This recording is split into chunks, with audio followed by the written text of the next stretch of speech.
હા તો કાર્ડ જોઈએ. અને તે સિવિલમાં કાઢતા હતા હા બેન. હે ને? પણ તમારી જોડે આવકનો દાખલો નતો ને, એટલે આવકનો દાખલો જરૂરી છે પહેલો. તે લઈ આવી જશે. થેન્ક યુ બેન. અરે બસ આશીર્વાદ, થેન્ક યુ ના હોય. મેં કીધું તહેવાર છે એટલે મોટી કરાવડાવીએ, થોડું એને મોકલ્યા હતા તો પછી મેં કહું થોડી 5 જણને આપીએ, એના કરતાં 2 જણને કે 3 જણને વ્યવસ્થિત આપીએ કીટ. અને તમને અને પેલા બેન કેન્સર છે બેનને બિચારાને. હા એટલે ફરી પાછું થોડું પાક્યું છે ને એવું, એટલે એમ જ ગઈ સાલ અમે એકવાર એમને કીટ આપી હતી. હા ગઈ સાલ એમને અહીં મોડાનું અહીંનું જ. હા હા બરાબર.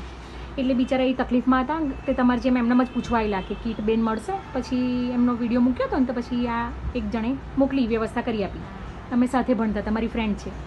એટલે પછી મેં કીધું લાવો ઈચ્છાબાની પણ કરી દઈએ વ્યવસ્થિત કીટ. હે ને? બસ તમારો તહેવાર સારો